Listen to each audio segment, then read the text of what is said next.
بسم اللہ الرحمن الرحیم۔ ابتدا ہے رب جلیل کے بابرکت نام سے جو بڑا مہربان نہایت رحم والا ہے۔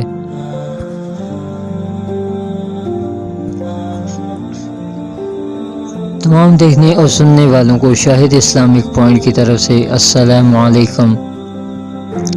ارشاد باری تعالیٰ ہے جو اٹھتے بیٹھتے اور لیٹتے ہر حال میں اللہ کو یاد کرتے ہیں اور زمین و آسمان کی پیدائش میں غور و فکر کرتے ہیں اور بے ساختہ پکار اٹھتے ہیں کہ اے ہمارے رب، تو نے یہ سب کچھ بیکار اور بے مقصد پیدا نہیں کیا۔ جبکہ سورہ دخان میں ارشاد رب باری تعالیٰ ہے اور ہم نے آسمان و زمین کو جو کچھ ان کے درمیان ہے محض بے مقصد و اتفاقیہ نہیں بنایا، بلکہ ہم نے انہیں خاص مصلحت کے تحت بنایا ہے۔ لیکن اکثر لوگ اس حقیقت سے بے خبر ہیں۔ اسلامی تعلیمات کے مطابق کائنات کی ہر چھوٹی بڑی چیز ایک مخصوص حکمت کے تحت ایک متعین مدت تک کے لیے اپنا کام کر رہی ہے۔ موت و حیات کا فلسفہ بیان کرتے ہوئے قرآن واضح کرتا ہے، وہ ذات جس نے موت و زندگی کو پیدا کیا تاکہ تمہیں آزمائے کہ تم میں سے بہتر جدوجہد کون کرتا ہے، وہی عزت والا بخشنے والا ہے۔ اللہ تعالیٰ نے قرآن مجید میں موت کو اجل سے تعبیر فرمایا۔ اس کے معنی ہے کسی چیز کا مقررہ وقت جو کسی قیمت پر نہ ٹلے۔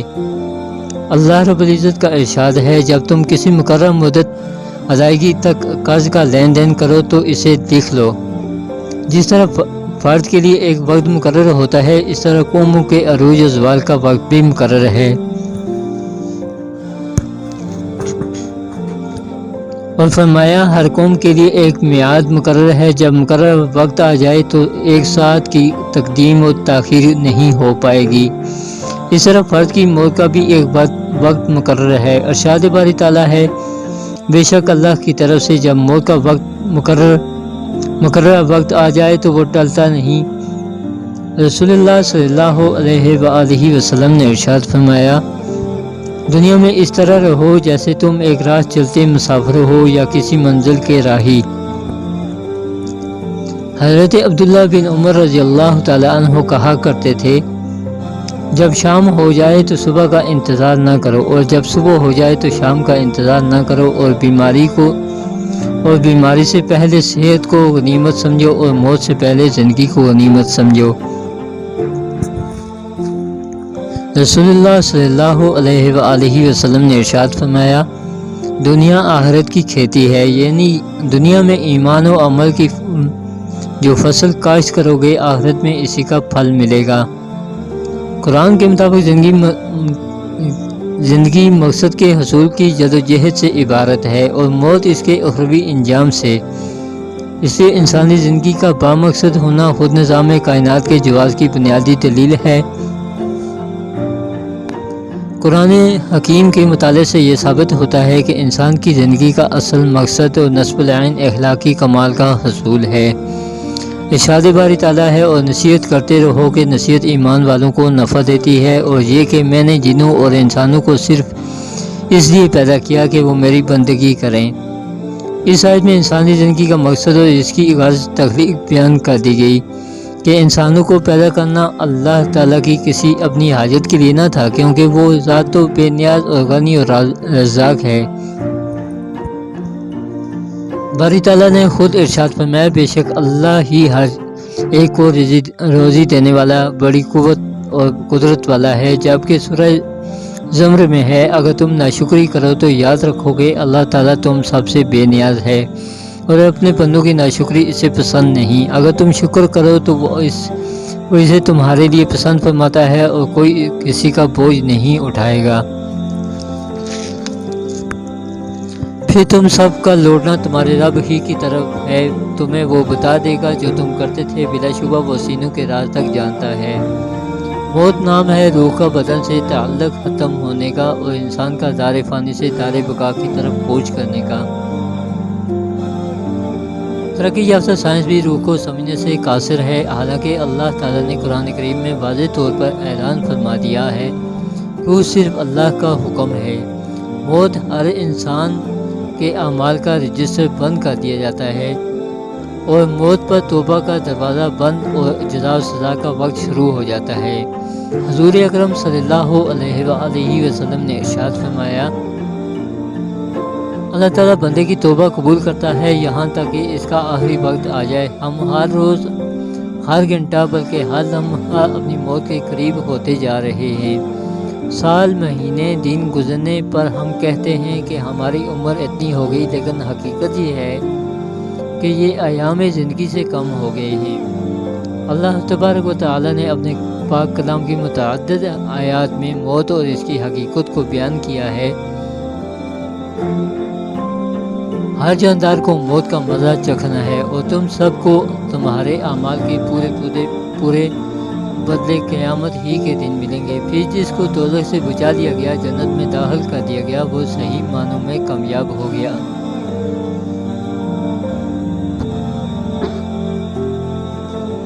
اور یہ دنیاوی زندگی تو جنت کے مقابلے میں دھوکے کے سامان کے سوا کچھ بھی نہیں۔ اس آیت میں اللہ تبارک و تعالیٰ نے انسانوں کی کامیابی کا معیار ذکر کیا ہے۔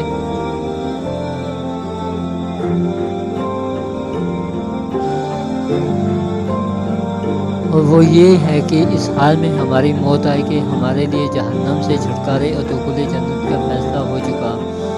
سورہ رحمان میں فرمایا، زمین میں جو کوئی ہے فنا ہونے والا ہے اور صرف تمہارے پروردگار کی جلال والی اور فضل و کرم والی ذات باقی رہے گی۔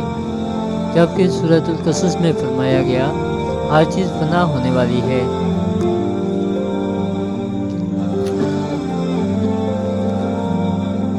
سوائے اللہ تعالیٰ کی ذات کے حکومت اسی کی ہے، اسی کی طرف تمہیں دوڑ کر جانا ہے۔ سورۃ الانبیاء میں یوں فرمایا، اے پیغمبر، تم سے پہلے بھی ہمیشہ زندہ رہنا ہم نے کسی فرد بشر کے لیے طے نہیں کیا، چنانچہ اگر تمہارا انتقال ہو گیا تو کیا یہ لوگ ایسے ہیں جو ہمیشہ زندہ رہیں؟ ہر جاندار کو موت کا مزہ چکھنا ہے اور ہم تمہیں آزمانے کے لیے بری اور اچھی حالتوں میں مبتلا کرتے ہیں اور تم سب ہمارے ہی پاس لوٹ کر آؤ گے۔ یہ دنیا فانی ہے اور زندگی بقتی اخروی ابدی زندگی کی تیاری کے لیے پہلا اور آخری موقع ہے۔ جیسا کہ اللہ تعالیٰ فرماتا ہے، یہاں تک کہ جب ان میں سے کسی پر موت آ کھڑی ہوگی تو وہ کہے گا کہ اے میرے پروردگار، مجھے واپس بھیج دیجیے تاکہ جس دنیا کو میں چھوڑ آیا ہوں اس میں جا کر نیک اعمال کروں۔ ہرگز نہیں، یہ تو بس ایک بات ہے جو وہ کہہ رہا ہے۔ اب ان سب مرنے والوں کے پیچھے ایک برزخ ہے جب تک کہ وہ دوبارہ اٹھائے جائیں۔ ضروری ہے کہ ہم افسوس کرنے یا آنسو بہانے سے قبل اس دنیا فانی زندگی میں اپنے رب کو راضی کرنے کی کوشش کریں، تاکہ ہماری روح ہمارے بدن سے اس حال میں جدا ہو کہ ہمارا خالق و مالک و رازق ہم سے راضی ہو۔ یہ دنیاوی زندگی کھیل کود کے سوا کچھ بھی نہیں۔ حقیقت یہ ہے کہ دار آخرت ہی اصل زندگی ہے۔ اگر یہ لوگ جانتے ہوتے، حضور اکرم صلی اللہ علیہ وآلہ وسلم نے ارشاد فرمایا، 5 امور سے قبل 5 امور سے فائدہ اٹھایا جائے: بڑھاپا آنے سے قبل جوانی سے، مرنے سے قبل زندگی سے، کام آنے سے قبل خالی وقت سے، غربت آنے سے قبل مال سے، بیماری سے قبل صحت سے۔ لہٰذا ہمیں توبہ کر کے نیک اعمال کی طرف سبقت کرنی چاہیے۔ اللہ تعالیٰ فرماتا ہے کہ اے مومنو، تم سب اللہ کے سامنے توبہ کرو تاکہ تم کامیاب ہو جاؤ۔ اسی طرح اللہ تعالیٰ کا فرمان ہے، اے میرے بندو جنہوں نے اپنی جانوں پر زیادتی کر رکھی ہے، یعنی گناہ کر رکھے ہیں، اللہ کی رحمت سے مایوس نہ ہو۔ یقین جانو اللہ سارے کے سارے گناہ معاف کر دیتا ہے، یقیناً وہ بہت بخشنے والا بڑا مہربان ہے۔ حضور اکرم صلی اللہ علیہ وآلہ وسلم نے ارشاد فرمایا، لذتوں کو ختم کرنے والی موت کو کثرت سے یاد کیا کرو۔ حضور اکرم صلی اللہ علیہ وآلہ وسلم نے یہ بھی ارشاد فرمایا کہ قبروں کی زیارت کیا کرو، اس سے تمہیں آخرت یاد رہے گی۔ اللہ تعالیٰ ہمیں آخرت کی فکر کرنے کی اور اپنے پیارے حبیب صلی اللہ علیہ وآلہ وسلم کی نقش قدم پر چلنے کی اور اپنی بندگی کرنے کی توفیق عطا فرمائے۔ اگر آپ لوگوں کو میری یہ ویڈیو اچھی لگے تو اسے ثواب کی نیت سے دوسرے لوگوں تک ضرور پہنچائیں تاکہ آپ کی اور میری زندگی اور ان کی زندگی بن جائے۔ میرے بھائیو، یہی زندگی ہے، اس میں کچھ کرنے کے لیے پھر موقع ہاتھ نہیں آئے گا ہمیں نیک اعمال کرنے کا۔ اللہ نے ہمارے لیے ہر چیز کھول کر بیان کر دی ہے کہ کس کام میں نفع ہے، کس کام میں نقصان ہے۔ ہمیں وہ کام کرنے چاہیے جس میں نفع ہو، نہ کہ نقصان۔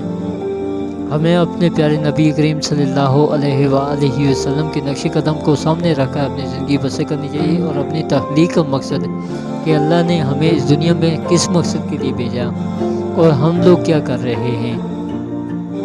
ہمیں اپنے مقصد کو سمجھنے میں اور اپنے پیارے حبیب صلی اللہ علیہ وآلہ وسلم کے سچے معنوں میں بندگی اطاعت کرنے کی توفیق عطا فرمائے۔ وآخر دعوانا ان الحمد للہ۔